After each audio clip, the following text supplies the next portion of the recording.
Ho, ho, ho, holiday nerds. It's your boy, the OGGM. It's about 9:30 in the morning here at Site B. It's the second day of Jingle Mass, Jingle Jam, Christmas, whatever you want to call it. It's about 52 degrees and raining, and it's time to take a look at the ONE D&D Playtest Round 3 Cleric class. Just the Cleric class, nothing else. Now, in the last one, they gave us 3 classes. All the 3 classes that fall under the new expert thing. And now we have the divine casters, which are 3. Feels like they're doing 3 per chunk. But instead of giving us all 3, cleric, druid, and whatever the third divine caster was going to be, paladin, I guess. Instead, they're just giving us the cleric, because it's the most broken class in the game. Or it's the one that needs the least fixing, because, it's already pretty much, heal, buff. I'm second best at everything. I'm the most broken class in the game. Now, Wizards of the Coast has spent 8-10 years trying to get people to stop thinking of clerics just as heal bots and start thinking of, well, here's a well-rounded character that can do lots of stuff. And I think you would all agree with the OGGM that it is actually the most broken class of the game because there's nothing a cleric cannot do. So therefore, following their own logic of, hey, we don't want clerics to just be considered heal bots, all they are giving us is the life cleric build, i.e. a heal bot. Because logic. Even though we know that the cleric class will eventually have 12 subclasses? Or whatever, however it works. It means 48 subclasses divided by, the math. I don't do math. You figure it out. We know there's going to be at least 3 subclasses per main class, and then splat books will give us more subclasses.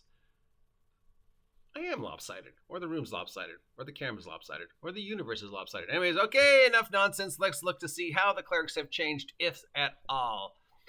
To create a cleric, following lists which provide hit points, proficiencies, and armor training. If you're making a first level character, also consult the starting equipment section. All right. Has clerics changed? We got 20th level. We got channel first level, same channel divinity spell casting. Second level, we add a new thing called Holy Order. Third level, we've got the Cleric subclass. Fourth level, we got the Feat. Fifth level, we have Smite Undead. Interesting. Sixth level, we have subclass features. Seventh level, we have Blessed Strikes. Oh man, the Clerics have gotten an upgrade because they weren't broken enough. Seventh level, we get Blessed Strike. Eighth level, we get a Feat. Ninth level, we get Holy Order. 10th level, we get subclass feature. 11th level, we get divine intervention. 12th level, feat. 13th level, nothing. 14th level, subclass feature. 15th level, nothing. 16th level, feat. 17th level, nothing. 18th level, greater divine intervention. 19th level, feat. And 20th, the epic boon feat. So I guess they're not called feats anymore. They are now called epic boons. All right, let's see what's changed. Hit points, still a D8. Proficiencies, saving throws. Wisdom, charisma,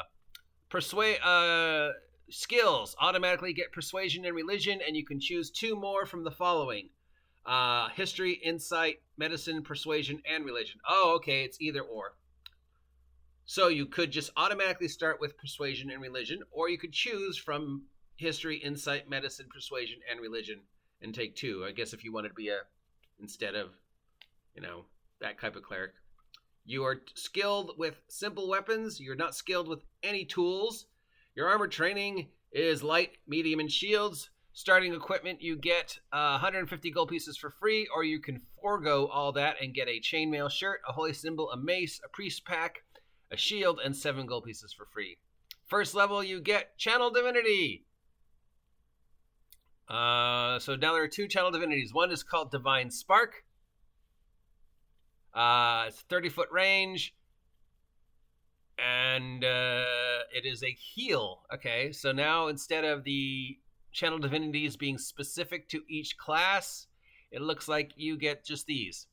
But maybe I'm wrong. Let's take a look. Yep, nope. Okay, so instead of each subclass giving you a Let's check the subclass before I say that for. Yep. No. Okay. Previously, each subclass gave you a special alternative to the channel divinity to fit with that class. Like the war cleric gave you something to do extra damage and blah blah blah. That's gone. Now you have two choices for your channel divinity.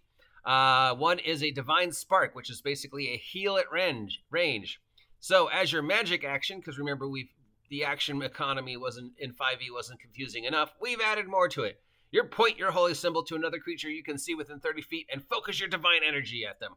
Roll a number of d8s equal to your proficiency bonus, which is 2, and add the rolls together. You either restore hit points to the creature equal to the total, or force the creature to make a saving throw. On a failed saving throw, the creature takes radiant damage equal to the total. On a successful saving throw, the creature takes half damage. So you can either heal somebody for 2d8, or... Well, yeah, at first level 2d8, and then it goes up 3, 4, 5. So you can heal somebody a number of d8s at range for free, equal to your proficiency. So that's 2d8 at first level. Or you can force somebody to take 2d8 radiant damage. But I would probably, or make a saving throw for half. I don't know. I think I'd make that a ranged attack for free, maybe, instead of a saving throw. Of course, they've already got, ranged attack for free cantrips. And then, of course, back is turn undead. If the creature fails its saving throw, it is dazed for 1 minute or until it takes near damage, or you incapacitated. While dazed in this way, the only action the creature can take is dash action, and if it moves, it must end the move further from you than where it started. Why complicate turn undead? It was so simple. But now, not only is it dazed, but the only action it can take is move away. So, I don't know what the dazed action gives it. It's sort of pointless because it can't do anything except move away from you. You also can cast spells at first level. At second level, you get your Holy Order. You have dedicated yourself to one of the following sacred roles, each either on your own or as a part of the religious order. Choose one of the following options. Protector, trained in battle. You gain martial weapons proficiency and heavy armor training. Scholar, studying and teaching about the lore of the gods of the multiverse. You gain proficiency in 2 of the following skills of your choice: Arcana, History, Nature, Persuasion, and Religion. Whenever you make an ability check using either skill, you gain a bonus to the check equal to your Wisdom modifier. I get that anyways.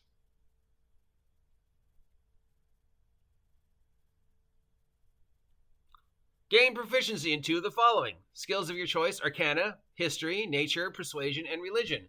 Whenever you make an ability check using either skill, you gain a bonus check equal to your Wisdom modifier. Oh, instead of the stat it's based upon. Okay, because Arcana and History is Intelligence. So you could add your Wisdom modifier to 1 if it's lower. Okay. Plus you get the free proficiency. So if you take Arcana, which is an intelligence, and let's say your intelligence is 10, when you would give just the normal proficiency bonus at first level of +2, you can now add your Wisdom modifier to a skill you normally didn't have one. And the final one is Thaumaturge. Delving deeper into the divine magic abilities, you can prepare 1 extra 0-level spell from the divine spell list. See your spellcasting feature for more information on preparing spells. In addition, you regain 1 expanded use of your channel divinity whenever you finish a short rest, as opposed to a long rest. I don't see anybody taking the Scholar one, because if I want 2 extra free skills, I'll just take a background for skills that don't fit my thing, So probably Protector for the armor training and the weapon training, or maybe some people taking the Thaumaturge for the extra spell and getting that channel divinity back on a short rest. But probably more often than not, people are going to take Protector. Third level, you get to choose your subclass. The only subclass we have right now to take a look at is Life Domain. 4th level, you get a feat. 5th level, you get Smite Undead. Whenever you use your Turn Undead feature, you can use Smite. Whenever you use your Turn Undead, you can roll a number of d8s equal to your proficiency bonus and add the rolls together. Each undead that fails its saving throw against the use of turn undead takes radiant damage equal to the roll's total. There we go. That's what we should have had all along. So not only am you running away from me, you're possibly taking damage. At 6th level, you get a subclass feature. 7th level, you get Blessed Strike. Divine Power infuses you in battle. When a creature takes damage from one of your 0-level spells or attacks with your weapons, you can also deal 1d8 radiant damage to that creature. Once you deal that damage, you can't use this feature again until the start of your next turn. So whenever I hit somebody with a weapon, I can do an additional 1d8 damage. Once you deal this damage, you cannot use this feature again until the start of your next turn. I'm a cleric. I only get one attack a round. So, I could add a d8 radiant damage to my 0-level damage spell, which, I think is, Firebolt. Or I can hit somebody with my mace, add my strength bonus to that, or my wisdom bonus, depending on which one is higher, and do a d8 radiant damage every round if I hit them. Yeah, I'm going to be hitting people with my mace and using that at 7th level. That's just fucking awesome. 8th level, Feet. 9th level, Holy Order. Your sacred duties have expanded, allowing you to choose a second option from the Holy Order feat. If you remember, Holy Order was Protector, Scholar, and Thaumaturge. I would start with Protector and take Thaumaturge, probably. I don't see anybody really taking Scholar. There's so many other ways in 5e to get an extra skill. At 11th level, you get Divine Intervention. You can call on your deity to intervene on your behalf when you need his great. As an action, describe the assistance you seek and roll percentile dice. If the roll of number equal to or lower than your cleric level, the divine power intervenes. The DM chooses the nature of the intervention, the effect of any divine spell is appropriate. If the intervention occurs, you can't use this feature again for 2d6 days. Otherwise, you can use it again when you finish a long rest. So you roll percentile dice. If you roll under 11, God intervenes. And the God can intervene in any way the DM feels equal to, any divine spell, if nothing else. So, dear God, in this hour of need, I pray to you for my divine intervention. Please raise my friend from the dead. Please strike my enemy. Please make sure my friends win this battle. Please make sure I don't get lost, or please give me a turkey sandwich. And then you roll percentile, and at 11th level, you're rolling 11th or under. And if you get that, the DM can then go, all right, this is what you asked for. Let me see if there's any divine spell that equals what you asked for. Please bring my friend back from the dead. Reincarnate. Please make sure I don't get lost. Find the path. Please make sure my friends do well in battle. Bless. Prayer. A whole bunch of spells I can divine. Or please make sure I have a turkey sandwich. Create food and water. Isn't that pretty much how Wish works? Except it's not permanent. And basically you're praying for any spell in the book. Unless it's something, vague. Then the DM should just go, well, yeah, God intervenes. And I can do whatever I want. And I can give you as much or as I little. Oh, my. First, you get Wish for free every 2d6 days. Second, it opens up the argument between you and the DM, if you're successful, of how the DM interprets your wish, and then what divine spell it duplicates. So really, I should just say, this duplicates the effect of any divine spell that is appropriate. So if I wish to have my friend brought back from the dead, bam, reincarnate. If I wish to strike my enemy down, any one of the high-level cleric damage spells, Finger of Death, Holy Smite, whatever. That one needs a little work. 12th level feat, 14th level subclass feat, 16th level feat, 18th level Divine Intervention Greater. When you use your Divine Intervention feature, it succeeds automatically. No roll required, and you can use it again after 2d4 days. So before you could only use it after 2d6 days, but at 18th level, you automatically succeed with your Divine Intervention. You do not have to roll percentile. Once every 2d4 days, you can go, I wish for a turkey sandwich. And God has to go, God damn it. Okay, here's your turkey sandwich. God, I'll see you in 2d4 days, God. Yeah, that is awesome and broken and awesome. And at 20th level, you get the epic boon, or you can take another feat. Then they have the list of suggested spells to take per level, but you don't have to take these. There's a little confusion about this one, but now they have the suggested ones based upon the suggested subclass. So we've got a couple suggested spells that you should take for every weapon. They're not free. They're just saying, hey, when you hit this level and you get a bonus spell, we suggest you take this spell. So at first level, they say, we suggest you should take Sacred Flame, Spare the Dying, and Thumetry. And your first level ones, we suggest you should take Cure Wounds and Shield of Faith. But you could replace those because you're a cleric. You can replace your spells at any point in time, so really. And then we go all the way up to 20th. All right, let's look at the life domain. All right, third level, you have domain spells.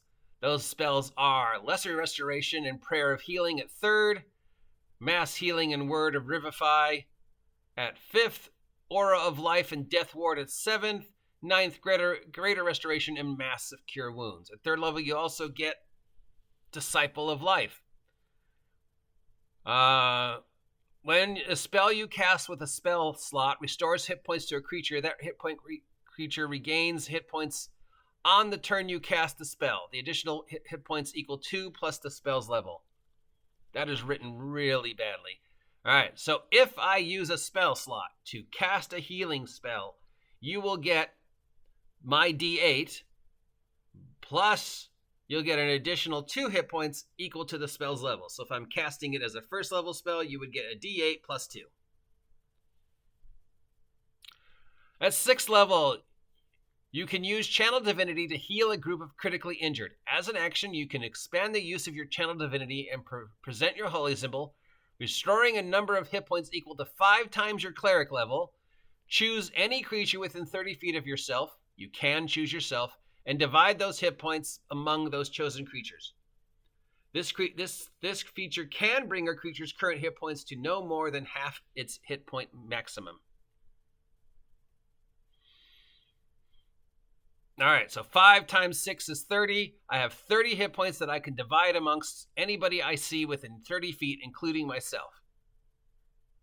But I can't heal you back more than half your hit point maximum. So if your hit point maximum is 30, I can only heal you 15 points. That needs to be written a little better, but okay. 10th level, Blessed Healer. Any healing spell you cast on others, you cast on yourself as well. When you cast a spell with spell slot on another creature that restores hit points to it, you gain an additional 2 hit points. Hit points equal to 2 plus the spell's level on the turn you cast the spell. All right. So if I cast Cure Light Wounds on you, I get 2 hit points. Either these need to be written better, or I'm just having trouble reading today. 14th level, Supreme Healing. When you roll dice to restore hit points on a creature, if you cast a spell slot, don't roll those dice. Instead, use the highest number possible for each dice. For example, instead of restoring 2d6 hit points to a creature with a spell, you restore 12. Couldn't that just be written as if you cast a healing spell, you restore maximum? Don't roll? It keeps saying cast with a spell slot. Is there a point where I could cast a healing spell without using a spell slot? When have I gotten healing spells for free? Other than the cantrips, which don't do healing, they just spare the dying. So in order to cast Cure Light Wounds, I have to expand a spell slot, as far as I know. I guess there's, like, magic items? If I read a scroll of healing, that doesn't expand a spell slot, so I don't get the bonus. If I drink a healing potion, that doesn't expand a spell slot, so I don't get the bonus. If I use a magic wand, that doesn't expand the spell slot. Okay, so I guess that's what they mean, but I'm not sure. Again, this needs to be explained a little bit better. And that's it. That's it for Cleric. Then next we have how they've changed the species. And then we have some new rule changes for stuff people didn't understand or they got play tested and decided to do differently than the previous rule changes. But we only said we were going to do the Cleric, so that's the Cleric. What do you think of the Cleric? I don't dislike anything on here. Cleric is the most broken class in the game. Everything here kind of is just makes the Cleric even more awesome. You know, people always like go, I don't want to play Cleric. All they do is heal. And then we argue, no, Cleric can do anything. Well, now we're showing that actually Clerics can kick some motherfucking putang. So, yeah, good on Cleric. This makes me want to play a Cleric. I would use this as an alternate rule for Clerics in 5e. If I ever actually played in ONE D&D and they keep it like this, I'd be like, fuck all the other classes. I'm playing a Cleric. Give me the Protector Holy Order. Holy Smite! Ba-dam, ba-dam, ba-dam. Plus, I get a subclass too, and backgrounds. Yeah, well, I mean, I don't think I'm gonna ever play ONE D&D because I don't think I know anybody who's actually excited to run it. But you know, if that ever happens and they say, "Hey, you want to play ONE D&D?" because that's what we're running, and I'll be like, "Yes, Cleric." Well, don't you want to be? Yes, Cleric. Well, how about yes, Cleric? Well, what? Nope, Cleric. I just want to play Cleric. Well, what about? Nope, there is no other class so far that even half excites me as much as Clerics because. If the rule for Cleric was before, well, there's nothing we can't do. You've just made it way more. There's nothing we can't do. I'm assuming there'll be at least two other subclasses, probably the War subclass and the Light or Fire subclass, which will mean, yes, more! Bam-a-da-bam! But maybe I'm overexcited. Maybe you think Clerics suck. Let me know what you think of the changes to Cleric in ONE D&D down below, and we will visit the next part of it tomorrow. ONE D&D Playtest Round 3. I go through it so you don't have to. Let me know what you think. If you want to hear me continue to take this thing apart, let me know. If you never want to hear me talk about this ever again, let me know. If you haven't subscribed yet, please subscribe. Help me hit 1,000 subs, and I will do something crazy. Like, I promise, if I hit 1,000 subs by January 1st, I will never talk about Critical Role or Genie D ever again. Positive or negative. That's my 1,000 sub goal for you guys. Because then I can monetize. Yes, monetize me. But I promise when I do sell out, I won't forget all 1,000 of you. I appreciate each and every one of you. All kidding aside, thank you for being part of the OGGM adventure this year. Looking forward to brand new adventures next year. But we still got a month to go, and Wizards of the Coast still has chances to do weird stuff. So once again, hold on to your hat, boys and girls. It's going to be a bumpy ride. Till next time, stay safe in the rain and get off my land.